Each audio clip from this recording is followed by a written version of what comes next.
friends. Welcome to episode 363 of School Librarians United. I am your host, Amy Herman.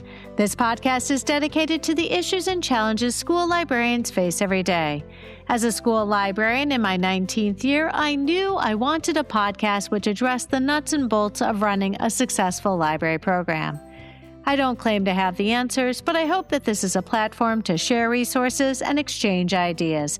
Now is a perfect time to mention that all the ideas and opinions expressed in this podcast by myself, my interview guests, and listeners who reach out to the podcast are our own and do not reflect those of our school districts. When incorporating research, I always make sure to cite my sources. So whether you are a novice or a veteran school librarian, this podcast has something for you. I welcome you and all listeners to reach out with your feedback and episode suggestions. You can reach me on Facebook, on Threads, and Instagram. You can find me at School Librarians United and on Blue Sky at SLU Podcast, or the email address schoollibrariansunited@gmail.com. If you include your mailing address, I'll be sure to send you a podcast sticker. And now for today's episode, hosting a book battle and my conversation with Lisa Marcum.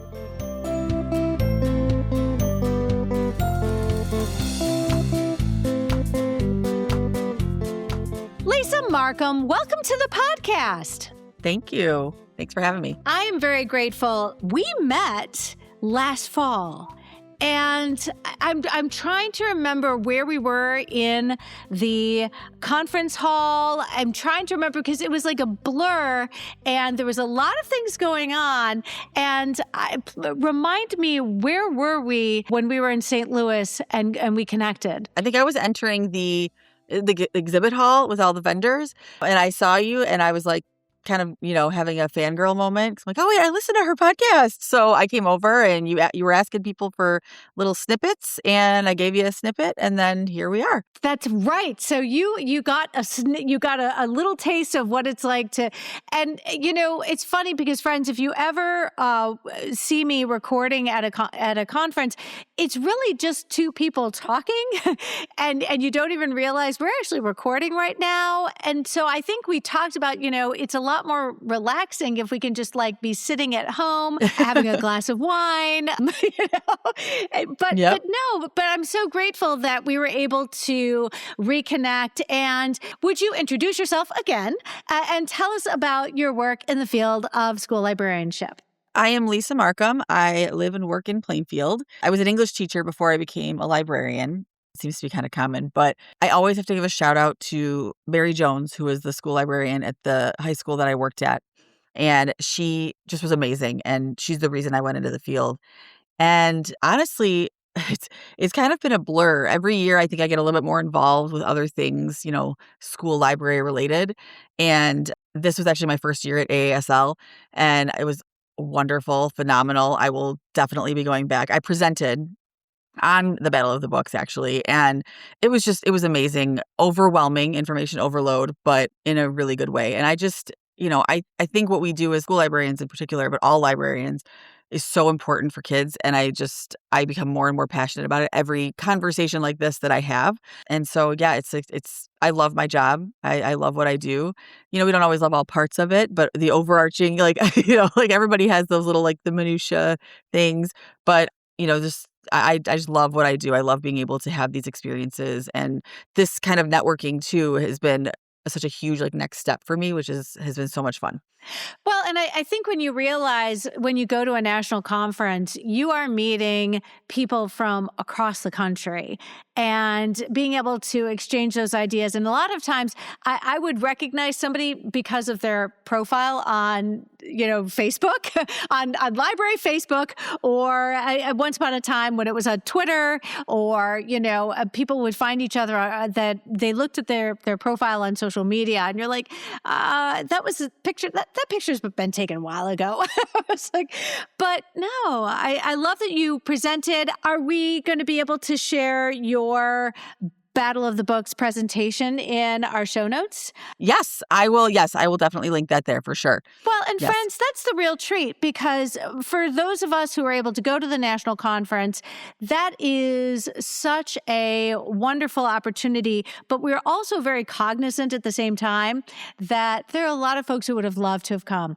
And I'll be honest, I love going around to presentations and saying, hey, can we do this as an episode, please? Because this is huge. And we've been able to do that regularly, going to conferences and sharing those presentations as conversations, and then being able to provide our listeners with that deep dive that they can revisit, and you get to double dip. How about that?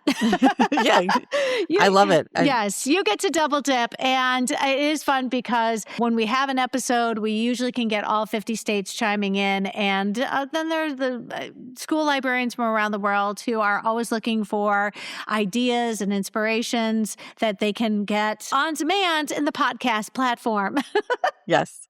Honestly, this was my first kind of like PD as a school librarian, was using some of these episodes and going through and getting ideas, because that's what we do. We beg, borrow, and steal is always the joke, but really just we share, and that's what I love about the librarian community, is just the sharing that we do. Well, and to say beg, borrow, and steal, I appreciate that very much. But you also realize that, Lisa, when you share that presentation that you really worked on and you put it together and it's amazing, and it went through that whole vetting process of AASL 2025, and, but you gave that presentation to the people physically sitting in the room. But now you're going to be able to use that same content to inspire a listening audience. And forgive me, but, this in no way lessens the experience, for the people who are listening to you. While we would have loved to have been in the audience, the fact that you are generously sharing this presentation for a second time, it isn't just a zero-sum game. Like, your work in no way is diminished because somebody else is going to take the ideas that you've provided them and the recommendations, the best practices. All of a sudden, in their minds, somebody in Illinois just inspired them and gave them the confidence, because that's sometimes what we really need, because we don't have colleagues. Absolutely. We don't have colleagues going, you can do it, No, we don't. The reality of failure is there on some level. But you've taken your learned and experiences, and you're going to share that with other librarians. Your standing as a librarian in your space in no way is reduced because somebody else has said, you know what, I learned from this librarian at this conference, and I'm going to use those ideas. They weren't mine. They were somebody else's ideas, but I'm going to become more valuable to my staff. All of a sudden, you may be directly responsible for why somebody gets a really good evaluation this year. Right. Hey, and that's great, because somebody else was responsible for me getting a great evaluation another year. It's paying it forward too. It's we're just helping each other out. Yes, exactly. And I love using the podcast as PD because you can target areas of your practice which need building, and then get those resources in the show notes. And it really is, I've said this before, a rising tide that lifts all boats, because there isn't one of us who really can afford to take our jobs for granted and have a cavalier attitude about what we do, because at any point in our profession, we need to recognize the reality of fiscal responsibility in our schools, yes, which are always looking to, agree, trim their budgets, pension save, exactly. Yes. So let's give them one more reason to make it hard, shall we?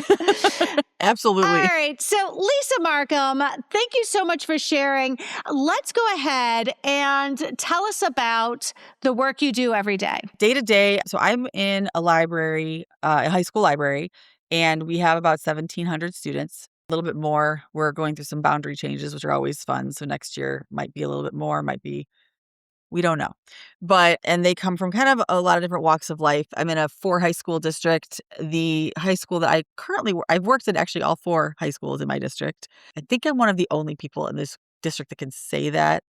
I might not be anymore, but for a while I was the only one. Started off as a sub in one and then kind of bopped around. The one I'm currently at is it's Plainfield Central High School.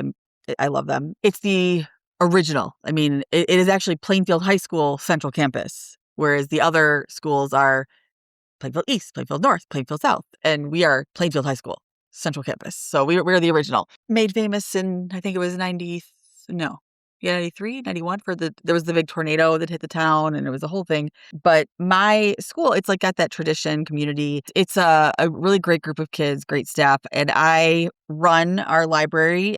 I don't want to call it like a catch-all, but libraries have changed obviously over the years, and we are just a safe space for kids and for staff. And we are used for anything from, last week we were preschool story time for our in-house preschool program. It's where the kid, like at the child development classes, do the preschool. And so they'll come down and say, "Can we use the library for story time?" Yes, you can. It's great. I love it. The kids love coming down. We're doing preschool graduation there actually in a few weeks, which will be fun. We do study halls every day. Kids are in for a lot of different reasons, whether they just don't like their study hall or they just want to kind of kick back and relax a little bit more. We do all sorts of contest programs. I've got research. I mean, everything. Like I'm kind of like the one-stop shop for the staff. I try to be, at least. I kind of tell them, if you have an idea, let's hash it out together and we'll do something that I've never done before, or maybe I have an idea that you want to try. And so really day to day, it's hard to, and I'm sure you get this too, like it's hard to nail down like what I do day to day because it's so different. It's just depending on what my community needs, that's what I do. And so that was kind of a long-winded answer. And I don't know if I actually answered your question. I hope I did. No, I love it because I appreciate the randomness of it. And I'll be honest, I remember as a classroom teacher, I had this top to bottom list of things I had to do every day and all the things I had to do to get ready for the classes I was going to be teaching. And I wanted to be ready. You never wanted to be caught flat-footed when you had a classroom full of kids watching you scramble. It's not pretty. Absolutely. But I quickly realized as a high school librarian, there is no need to create a list because that list will be created for you by every single individual who walks in through the door, yes, emails you, or in my case, sends you a text with an urgent across it. And all of a sudden, and oh, by the way, there's also the copy machines, which apparently, God. Laminators, copy machines, Chromebooks, oh gosh. All of a sudden, it's like, yes, it is whack-a-mole. It is library whack-a-mole. And it's about making sure that you keep everybody doing and being able to do what they need to do. And again, it's very particular to the high school, especially, and having a flexible schedule. But I will tell you what, after 14 years of elementary, I have been doing this now for 5 years, and I'm perfectly happy. Do I remember one day from another? Absolutely not. I create I've got a spreadsheet. It's a great Google spreadsheet, and I keep track of every day and every staff member I help and every student, who requires me. I document all of that because I never want to, for one minute, if somebody says, "Oh, what did you do?" I'm like, well, we're going to have to look that up because I honestly could not tell you what I did yesterday because it was a lot of things.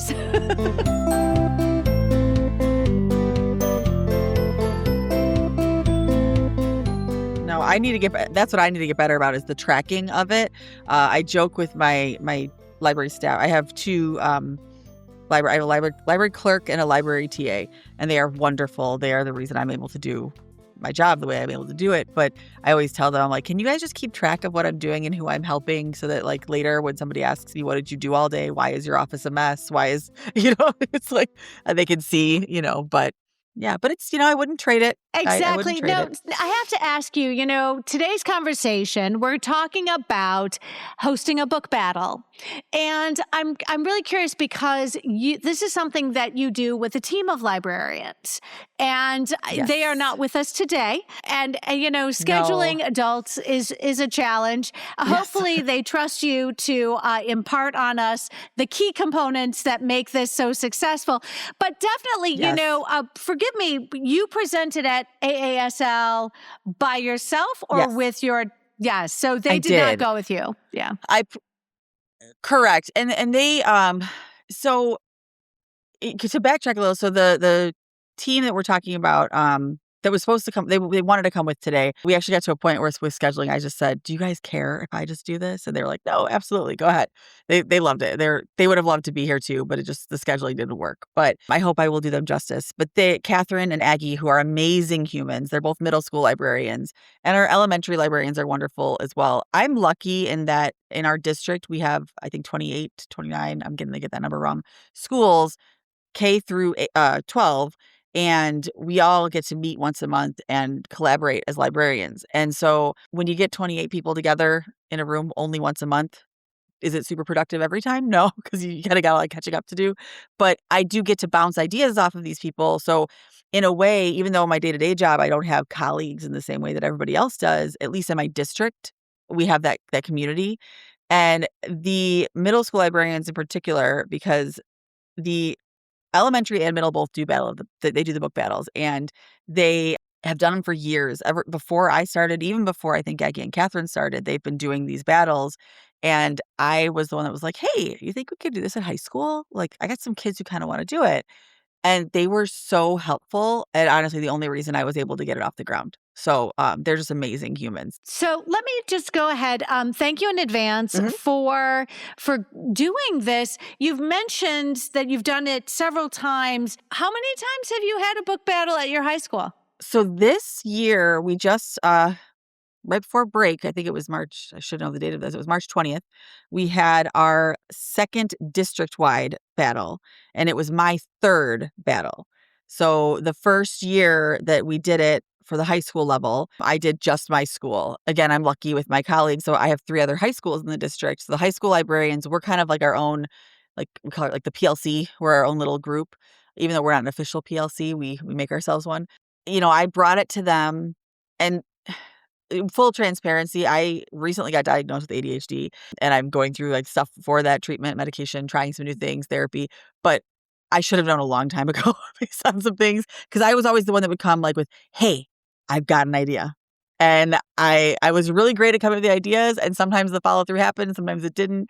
But like I would go all in to these ideas, and sometimes the other 3 were like, "We are really behind you, but we want to see you do it first." And so that's kind of what happened with Battle of the Books, because it's hard, in the funding, all the stuff we're going to talk about later, all the logistics of it is, when you're, and I noticed this when I was presenting about it, and when I've talked to others about it, and it was hard for me too.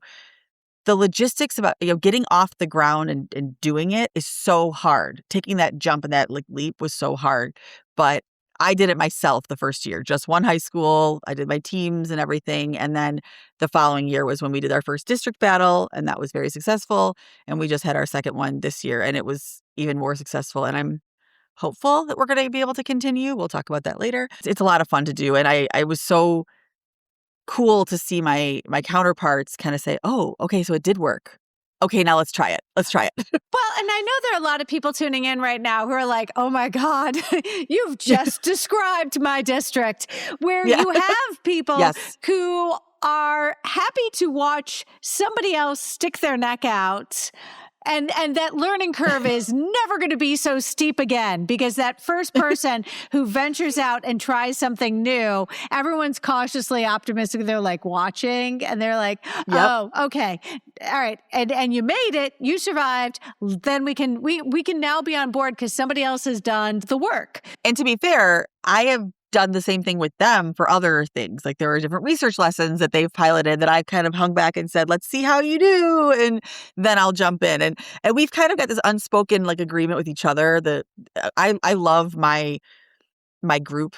We all have such great like strengths, and we balance each other out is what I'm trying to get at. We balance each other out. And so, whereas one of us is really good with the research lessons and planning the information literacy things, and, we kind of we share from her. And then, I did the Battle of the Books and the programming, and another one does all the great monthly celebrations. And we just really balance each other out very well. So yeah, I've done the same thing to them. Like, "Okay, I'll let you try that. And if it works, I'll jump on board," So it's, it's what we do. You're like, right. "I'll trade you." It's like currency. Yes. It's like library currency. It's our Pokemon cards. We're like, I'm going to trade you some passive programming for your monthly reading promotions. Yes. How wonderful that you can recognize that this isn't about one-upsmanship. No. That you have to park your ego when there are other people involved. You don't share libraries. You don't share students. And at this point, nobody is lobbying for who's going to be the best librarian in the district, because right now, what's more important is that you all have jobs. Right. At the end of the day, let's make sure everybody's got a job next year, okay? I don't mean to be a negative No, Nelly, I get that. but, yeah.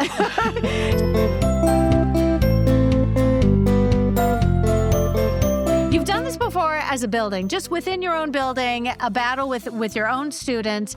And then was it this year that you expanded this to now battle the other high schools? So it started last year. So what we did is we each in our buildings ran the battle last year. And then the final 2 teams at each building came together to face each other. And so we had an 8-team bracket, and that was really fun. I actually hosted it last year in my building. So last year was the first year we did it. And this year we did the same thing where we, brought the top 2 teams. We tweaked it a little bit. So instead of just a regular single elimination bracket, we did a double elimination bracket, which was a lot of fun. Which helped because I think last year, if a team lost right away, they were like done. And it was like, you made it all the way here and now you lost. And this year it was kind of cool because actually it was my high school's team was a losing team in the beginning, but they battled their way back up and they were in the championship. They didn't win, but they were in the championship. They lost to the reigning champs from the year before, so it's okay. But we'll get them next year. But they and they were seniors, so it was kind of a cool thing for the seniors to win, I guess. But I'm not bitter or anything. But it was fun because it forced, it gave us this like healthy sense of competition, and it's for those kids who don't have sports, and they get to battle, and kind of compete in a different way. And this year we were actually lucky enough to do it at the public library. So we also like did the outreach in our community as well. So it was like all encompassing in that way, and it was really fun. Wow. So many questions. So So many answers. I do have to ask you, when you said you worked this past year, you included the public library in this. Let's make sure we build that into the conversation, because I'm sure that changes some of the dynamics considerably. So let's first of all start off with your team. So we're talking at the building level, the coaches that you work with, and then your students. Like, how does this come together? I'll kind of walk you through, if you're okay with this, just kind of like how I started advertising up till when we start battling, and kind of in a nutshell. And if anybody ever wants to reach out, I'm happy to talk about this until I turn blue. I had to rip the Band-Aid off my first year because it was one of those things where I'd been talking about it for years. I had said I wanted to do it. I had gotten all the help from the middle. Well, I had asked the middle schools how it went. I had gone to one of their battles to see what it was all about. And I was like, yeah, I think I can do this. And at the time, I was actually our district's lead librarian. So that's what kind of got me going, is I was like helping the middle schools and elementary schools out, and I was visiting them. And I'm like, this is cool. This is like kind of like all the kids get excited about this. So I had a book club that first year, and I had been talking to the kids about it. And I had this group of kids that were like, let's just do it. Let's do it this year. And this was like September. And I'm like, and I think I had just had, or I was just about to have back surgery. So I was going to be out for 3 weeks, come back. I was also, that was the year I was presenting at ISLE in Illinois about something else. And I was going to be down in Champaign, and I was going, like, it was just a whole thing. I'm like, do I really want to do this? And I didn't even get running until November. So for anybody who's scared to start, like my first year, I didn't start until almost the end of the semester. So I started by reaching out to colleagues in the English department and saying, hey, can I come talk to your classes about this? We're going to do it. It's going to be great. And they would ask me things like, well, what is it? Like, what is the battle? Like, and I'm like, I don't really know yet. So I ended up going to Catherine Murray, who was one of the women who was going to come talk, and Aggie Ferris. And I talked to them about, give me the logistics, break it down for me. And so they did. They broke it down. It's 5 books. Everybody reads the same 5 books. And the questions for the battles, there's 20 questions. So there's 2 teams that face each other. Each team gets 10 questions.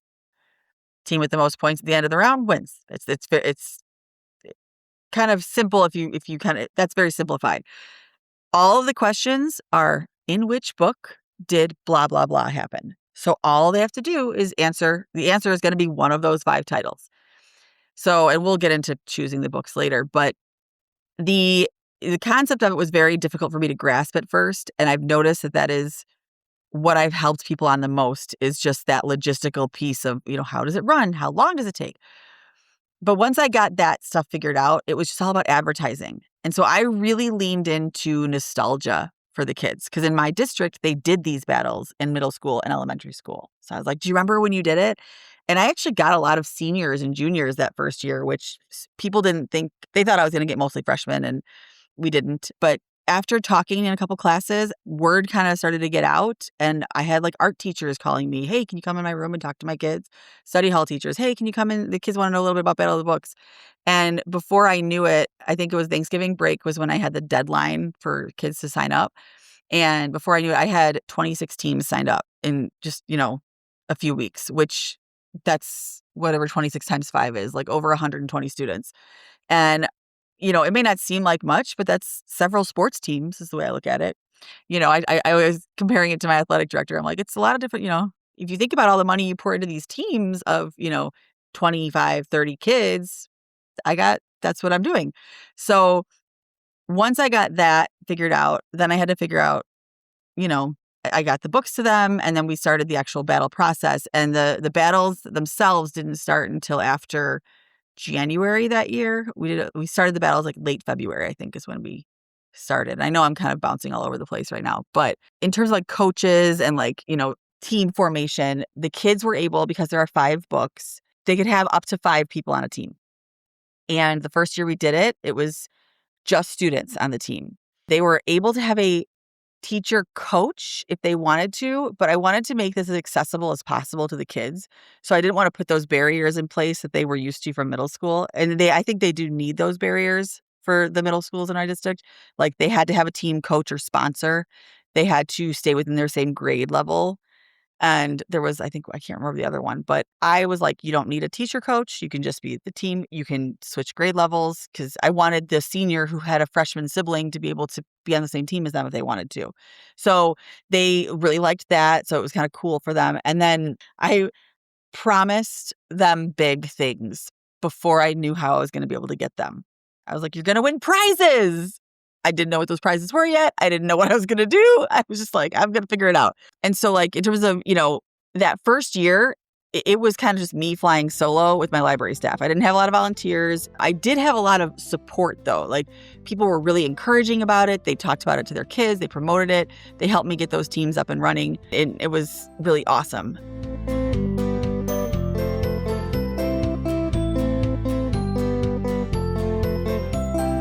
I know that somebody's going to want to know, did you require your students to each read all of the books, or did you have experts like, I'm going to take lead on this book, I'm going to take lead on this book? Because I would want to read all 5, but when you mention November to what, January? Okay, I have students who wouldn't be able to finish one book in that time. So how did was it divide and conquer is what I'm wondering. And that's a great question. The way we market it, and this is from the middle schools, because the concept for them was, and it used to be 10 books, and they would start advertising earlier in the year. And I think it was after COVID, they kind of lowered it down to 5. And I think 5 is a good sweet spot. And I promote the divide and conquer method because number one, it's kind of fun to say, like, you got to trust your teammates, got to get your experts. Like, you're going to become like an expert in this one book. They can read 5. We provide them with 1 copy of each book, each team, I should say. So each team gets 1 copy of each book. That's part of what we fundraise for and we, get money for. And you'll see the kids have like little like notes in them and they annotate the crap out of them. And it's like, it's hysterical.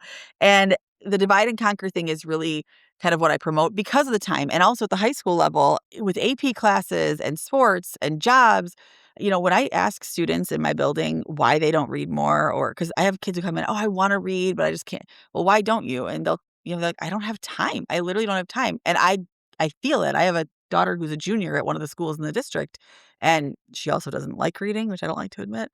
But she, I was like, you got to go figure the librarian's kid doesn't want to read. But she doesn't have time. I don't know when she would read. If she did, she's coming home from practice and jumping right into studying for her AP tests. And it's a lot. So the time is, I wanted to give them that time. But it's interesting that you mentioned, November to, February, that's not that long. It's sometimes too long, though, for the kids for the one book, I noticed, because a lot of them will finish it early or finish it over winter break. And then they forget by the time the battles come around and they have to like kind of refresh and do a reread. So it's interesting because the kids, each group is going to be different regardless, but it's always fun to watch them figure out the timing and assigning the books. And there is always one kid who reads all five and. Am I right that these are not library books? These are books that are going to be destroyed through the market, through the markup, through the I can just imagine all the little flags and little Post-it notes sticking out, and they've been thumbed, and Yep, we donate them. They're their books to keep. That's like what they get for being a part of the competition. All right. No, but I think it's interesting because when you expect that expertise to be honed, that's where the team building really does. Yes. Like all of a sudden this gets real. Like, wait, you mean I'm the one who has to know this book? Like you're going to become very well acquainted with the book. Yes. And I'm sure that there are kids who absolutely will find ways to also start to include the other books into their repertoire. I love that because you foster a sense of interdependence absolutely on one another, because it's unlikely that one person is going to be able to study in great detail the 5 books before the competition starts. And it gets a little confusing, too. If you read all 5, like, you're going to get it all muddled in your head. Wait, was that House in the Cerulean Sea? Or was that, The Girl Who Fell Beneath the Sea? Which book is that? I don't know. And so it almost helps the kids more to each read one and become that expert. And I know you asked a little bit about, like, coaches. My first year, I said I didn't require coaches, didn't anything. But the second year, the suggestion from one of the other librarians, because the other high schools were doing it at this point, was to allow for teachers to be on the teams. And we weren't sure what kind of participation we were going to get. So we allowed for each team to have one staff member. It could be any staff member to participate on their team. One of the 5 could be a staff member. And the amount of teachers that participated the last 2 years, it was so cool. We had math teachers, science teachers, art teachers, our choir director. Like they were so excited just at getting asked by their students. And I think then more students participated because a teacher was like with them. And, I don't know the word I'm looking for is like it fed itself in a way. Like it was beneficial on both sides. The team is 5. One can be a staff member. They can be across all grade levels. And how many teams of 5 have you reached because of this popularity? It sounds like it really took off. It really did. So it's interesting because my first year I had 26 teams off the bat. My second year I actually dropped. Now to be fair though, my population dropped, but I think we lost 200 kids, over because we had a very large graduating class and a very small incoming class. And so our population did significantly decrease. I have to keep reminding myself of that so I don't take it personally.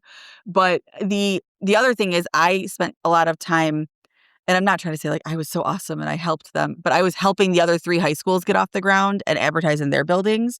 So I didn't spend as much time advertising in my building. And I think that really showed. And really the past 2 years that showed. But each year I've had anywhere from 22 to 25 teams of 5 sign up. And some teams are teams of 3.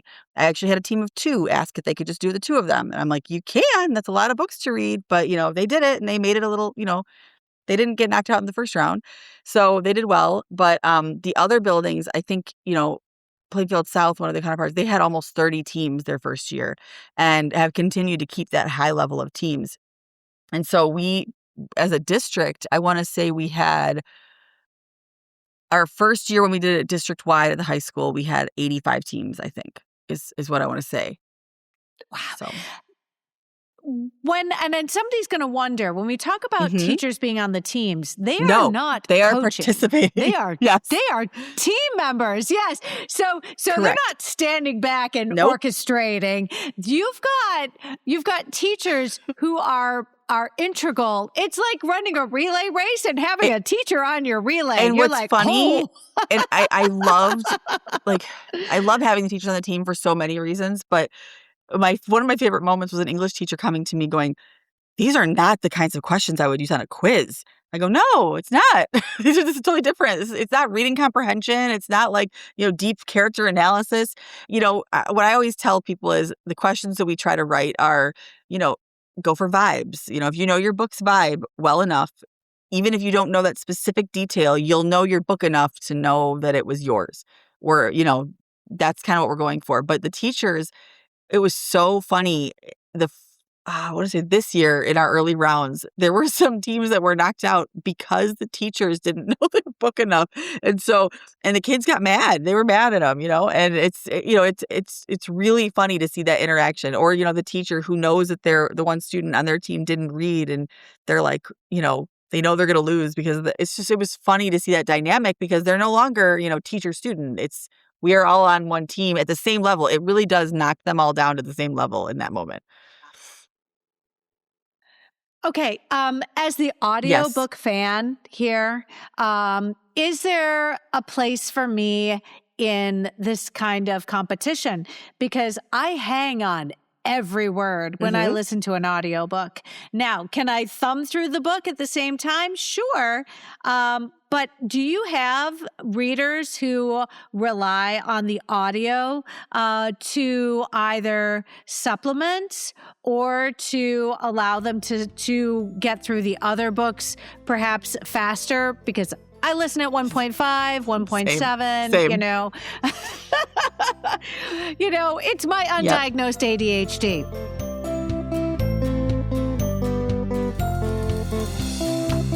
Yes. And I always, when we have audiobooks available, which we try to, I'll link to like the public library's Libby and link to their books. I'll link to the audiobooks we have available for the ones that we choose so the students know where to find them. Because we do have some that will listen along with reading it. The staff, I did notice, the ones who participated, they really like to listen to the audiobooks. And I think it is partly because we're doing so many things at once. When I'm in my car just driving, and I can listen to a book. I'm listening to A Tempest of Tea right now, and I'm listening to it at 1.5. So it's so good.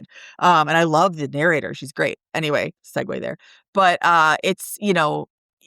we do have those available, and we have kids. I have noticed with Battle, the kids really, there's so much, like highlighting and marking that even the ones who I think are audiobook fans really, dig into that whole annotation piece. Because I think that they think it's going to help them. And I'm like, oh, honey, it's not going to help you. I'm going to really try to trip you up when I write these questions. But I love it. So that obviously, that's another question I had.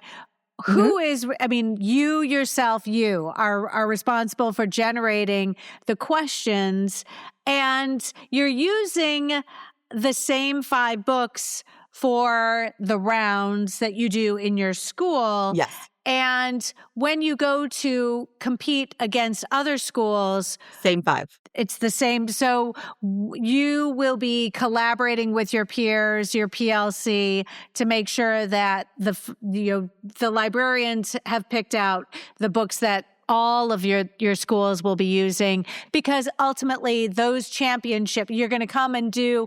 So forgive me, when you're writing the questions at the building level, have you also already written the questions at the district level? That is a great question. And that was part of what tripped me up so much that first year getting started was this whole, where do these questions come from and how do I do this thing? And when I did it myself, it didn't matter because it was just me. And I knew that the questions that I used weren't going to be used later and whatever. When we did it, the 4 of us, we really had a couple meetings where we got like nothing done because we were like trying to figure this out, how we were going to do this. So what we started doing, and I will be perfectly transparent, and I will link this for you as well. I will send these links to you.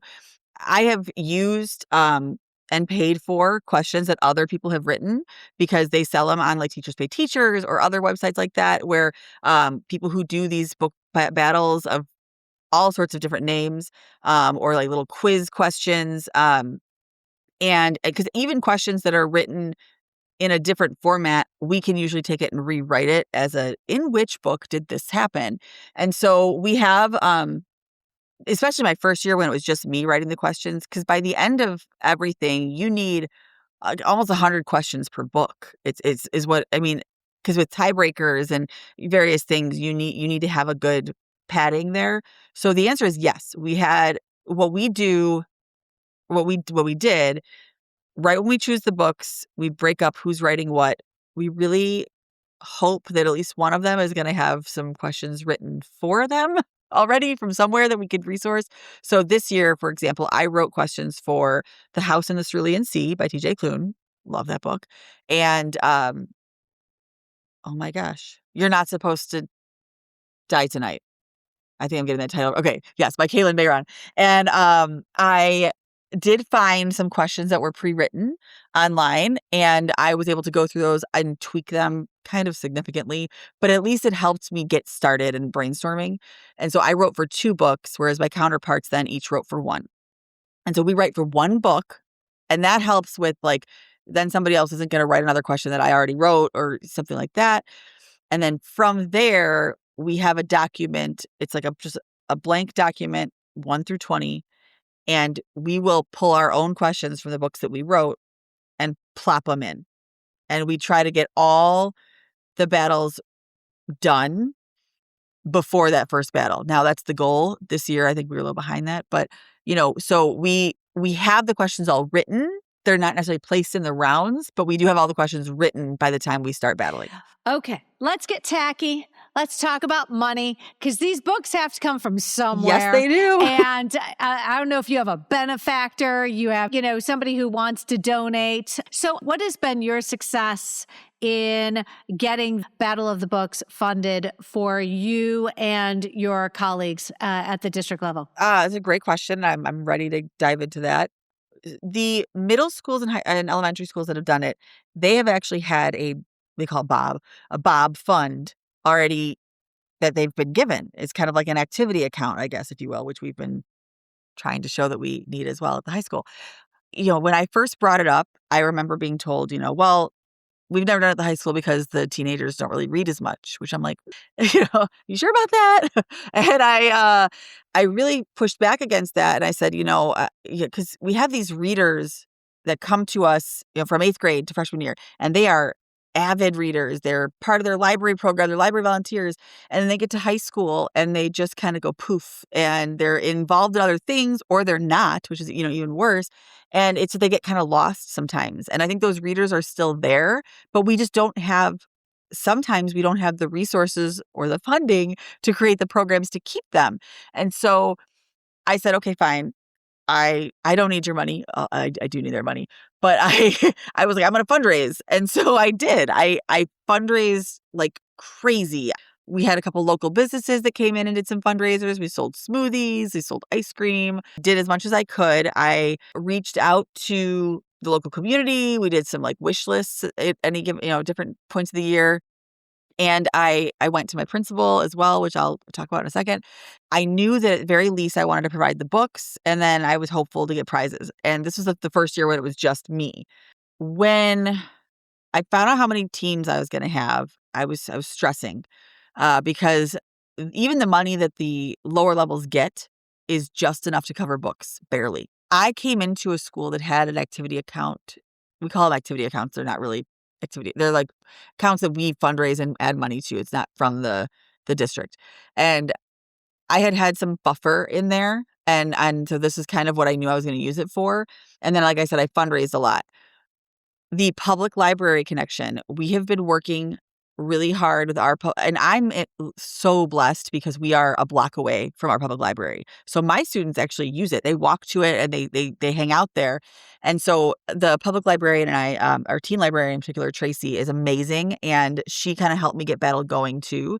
And at the time she was like, well, I have this book budget, and I also am going through a huge remodel. And so I can help you out as long as we're involved. This can be part of our budget. So she did buy one whole title, which was huge because like those 25 teams, she bought 25 copies of one book.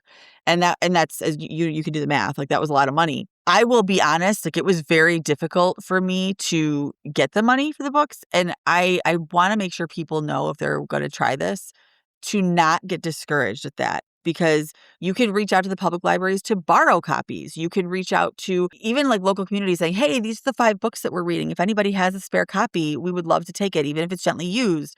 Like that was actually how I got my public librarian to help out, is I made a Facebook post asking for copies of certain books. And she was like, hey, Lisa, like, give me a call, let's talk. And it was great. And so, it was definitely not easy to get the funding. Because it was so successful and the PR was really good that first year, people looked at from the district office level and the school board, and they're like, hey, we could probably give them some money. So when we did it for the 4 high schools, they gave us a budget. But they gave us a budget. And that budget did cover the book cost. We still had to hustle and get money for prizes, because even though it's not really incentivized reading and that whole, read a book, get a cookie, we still wanted to make it, they're teens. They need some stake. And I think most of them would do it without the prizes, but we really wanted to reward them and show them how important this was to us by putting our money at least where our mouth was, like, and saying, hey, we're going to put some money into reading. And that was, I think, very visible to them, to the kids. Again, it was a huge success at the high school level. And so, we did get money the 2 years that we've done it so far. We have a meeting this week. I will find out where that funding is for next year. There's a lot going on. There's a lot of financial movement happening in my state, and with state funding, as you know, there's all sorts of things going on. So I honestly don't know where we sit, but I will still fundraise and hustle and reach out to PTAs and reach out to communities. The answer is always no until you ask, is what I tell people, And so I guess my long-winded answer is, yes, you need financial support. And sometimes that financial support is just, boots on the ground and trying to knock on doors and cold call and make it happen. We look at dedication stickers on the inside of our books. I wonder if we could use that as ad space, and maybe local businesses could, this book was provided to you through the generosity of our friends at such and such car wash, or, even with that, that's actually that's one of my goals for next year, depending on what we get. I've kind of already started talking with our local Chamber of Commerce in our area, because I would love to offer ad space in our program that we give to the families and the community members in the dedication stickers and the books, and be able to, I was going to put out sponsor a team if you want to sponsor a team. And so their team table could have, the Book Besties, which was one of the team names, the Book Besties sponsored by, whatever. And so it's a great idea. That's really local business and local community, any community outreach building. And public libraries are so huge with this, because even if they can't provide, they can help you reach out to the public, because they have their own avenues and things to pull from. And so, yeah, I think I love the dedication sticker idea. Well, and I love the idea of having I think about NASCAR, and you think about how the NASCAR, you're wearing all those sponsors, and I could see this being an opportunity to almost ingest, have your sponsorships all over that table when you're competing. And I'm writing this down. It's like NASCAR. And yes. And I love that you could absolutely embrace this sort of as cheerleaders, and be we want to thank this organization, and we want to thank the Kiwanis Club, and we want to thank the this organization. And when I think about this, it is an opportunity for the community. And forgive me, but when you talk about providing, 5 books to a team? I mean, you could conceivably sponsor a team for $125, right? Yep. That is not. That's if each book is $25. Well, yeah. I mean, you're looking at tops. I mean, tops. I mean, if you're buying 5 books for each team could be sponsored by a different community business. Yep. And all of a sudden you'd get a little bit of rivalry going, because, maybe some of those realtors, oh goodness, $125, that's a drop in the bucket, friends. For them, yes. Oh my gosh. Think about rec sports teams, they got the their names in the back. And that's kind of what I thought about. I was like, oh, it'd be cool to have them like get a shirt with the business name on it. That's, I love the team sponsorship thing. I really would like to do that next year. Because again, it builds that local community too. And then that goes into the program and say, hey, listen, Mhm. sponsor our businesses because our businesses sponsor us. And there are possibilities here, especially when you're talking about an amount of money, which on the team level is so reasonable. Goodness, I love it. So, I love that, you've given us a real inside look into what this looks like for you.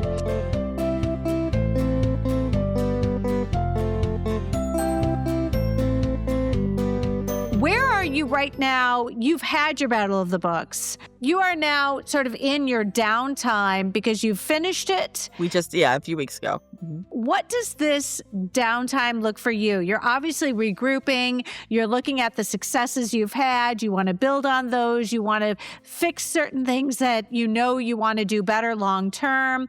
What are some of those things when you look at that self-critique? What are some things that right off the bat you're going to be aiming for? Obviously, finding dedicated sponsorship for this program would be ideal. And you don't want to overtax the community by going back and asking them for more money. On the other hand, $125 per team is not going to break the bank for, most businesses who want to get their name on something. And Forgive me, you look at some of these sports, they use the fence, and the fence becomes, you forget about a program. You've got all of those advertisements on the fence as you pull into the school parking lot.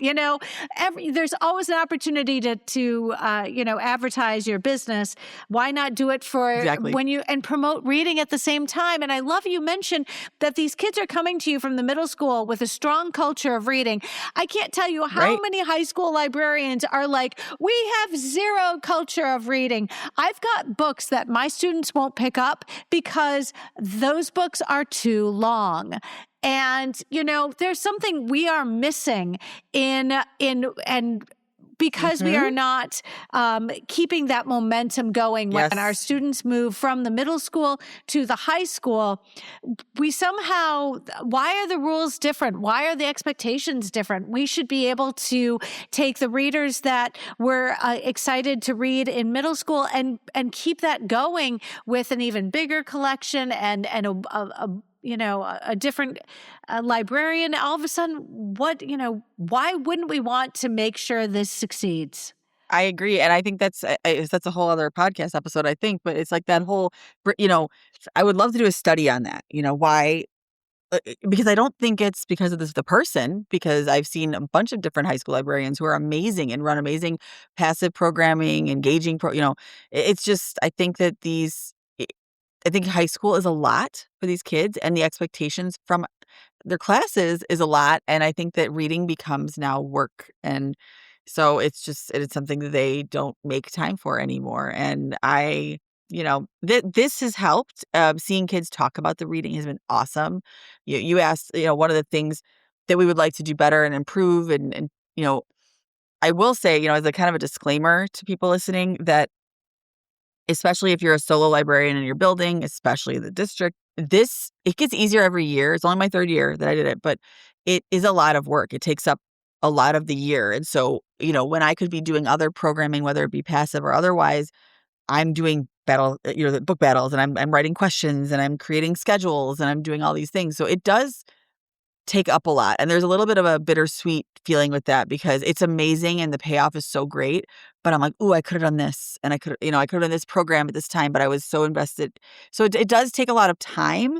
But I think if you, build the community around yourself, and that's one of the things for us for next year, I think in order to help it be less of an all-encompassing thing for us, the way we did battles is we schedule the kids and they get pulled in for their 20-minute battle, and they start in late February and they go through our district battles in March, at end of March. And so next year, one of the other librarians had the idea of doing a one-day kind of battle palooza in the building where all of the battles take place on one day.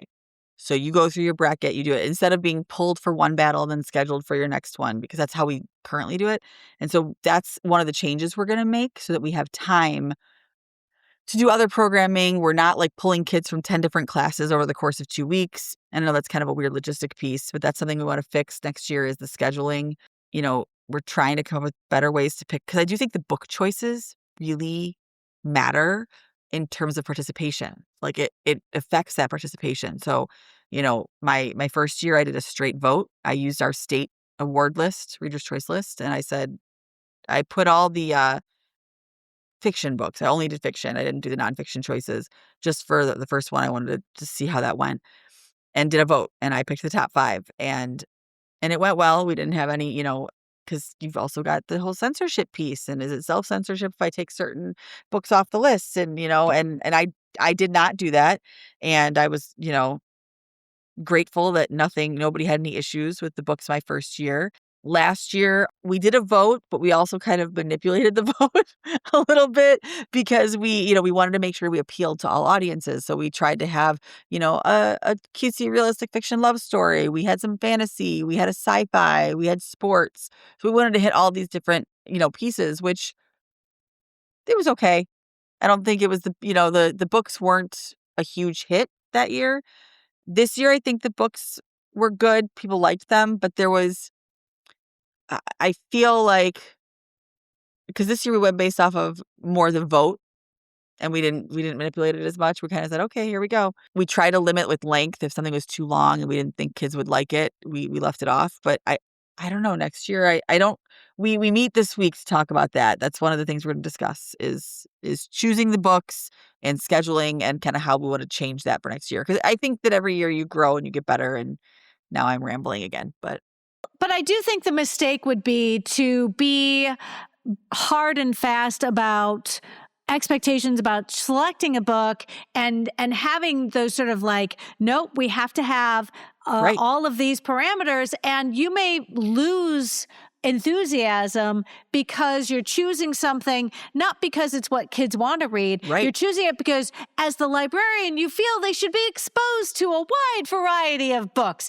No, this is about making sure we capture that energy and that reading and excitement. This isn't about making sure the canon gets represented. Correct. And that's why, our books, even like last year, we were more just trying to say, ooh, we want to get the kid that like sign, because we announced the books before they sign up. So it's, we want to make sure the books entice them to join, and that's why when we tried to pick a little of everything, we're like, we want to appeal to the sci-fi kid. We want to appeal to this kid and see if we can get them to sign up. And I honestly think that the kids who were going to do it, were going to do it regardless, because they even like talking about the books they didn't love. So that, that was fun too. And somebody wants to know right now, just because I'm curious, are these books all new releases, or how far do you go in terms of books that have come out? Do they all have to be within, 2 or 3 years of publication? I don't know. I'm asking from a place of pure ignorance. No, and I had the same questions when I first started. So when the middle schools did it, they went based off of our state middle school book list. And for us, so I am in Illinois, and we do the Reader's Choice. It's the Abe Lincoln Award. And so we literally, those 20 books get announced in February. So for next year, the 20 books just got announced a few months ago. So we took those 20 books and we go off that. So in terms of new releases, the criteria to be on that list is it has to be published within the last 5 years. So that's your answer for that, because we also felt like if we were picking from this state award list, that was our rationale to any administrators, parents, or anybody who questioned why we picked this book. Does it meet, and so that was that. Perfect. Excellent. That's an elegant solution, I think. And kids pick those books too. Kids pick the books to go on that list. Absolutely. So. Absolutely. I feel like you've given us so much to consider. I'm excited to look at your presentation, because I know that ultimately, whatever people glean from this conversation is going to help them have that confidence to dip a toe, to start on however, it's obviously always easier when you move into a situation where you're you're inheriting a program. But when you are that brave, courageous librarian who's like, nope, we're going to do this, and it may not be pretty, but you know what? We're all going to do our best. I think that's so fantastic. Lisa Marcum, would you give us a couple ways to reach out to you? Invariably, somebody might have a question, and we're always about sharing resources. Absolutely. I have my personal email, which I'll link there. It's lisa.marcum1@gmail.com. I would be happy to take on any question. It's, and I'm actually encouraging you, if you're listening and you're wondering about how to get started, please email me, because that's the best way to get started. I just helped somebody from Tennessee a few weeks ago, actually, who was getting started, and I think that was so cool. And I'm also on Instagram. It's at mrsmarcum_edu. And then I have my school account, which is where we post all of our little battle advertisements. So you can check those out as well. That's at Read with PHS. Wow. So that's fantastic. Lisa, we're on our way out. You and I are neighbors. We're one state over from each other.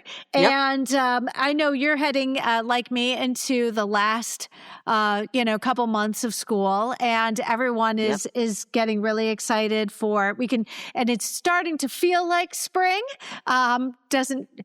Yeah, it snowed this weekend, but whatever, Right? I was going to say, I saw some snow too. Yes, we did have some snow.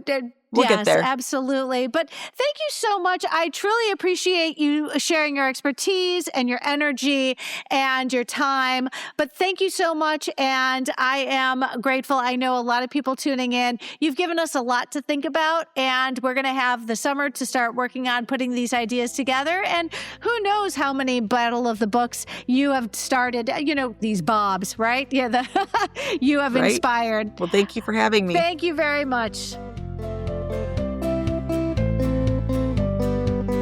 Friends, I am so grateful to Lisa and the many strategies and suggestions she offered, as well as a link to her detailed presentation, which she gave at AASL 25 in St. Louis this past fall.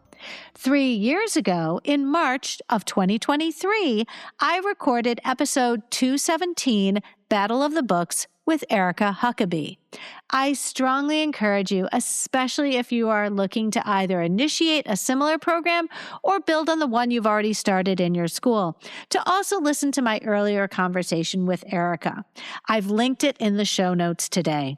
Friends, we have so much to learn from one another, and I'm grateful for each and every school librarian who shares their expertise with us on the podcast. If you found this episode helpful, please share it out with your team, your PLN, and on social media. Be sure to follow on your favorite podcatcher so you'll never miss an episode. And if you really like listening today, consider leaving a review wherever you listen to podcasts. Reviews help others find us.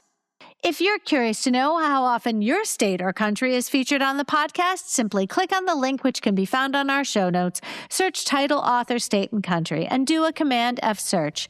I hope this is the year you consider being a guest on the show. Please visit the FAQs in every episode and you'll realize just how easy it is. We all have something to share. Make 2026 your time to shine. I'm currently juggling several outlines and tentative recording dates. You can be sure our upcoming episodes will showcase amazing school librarians sharing their strategies and resources. I hope you will tune in.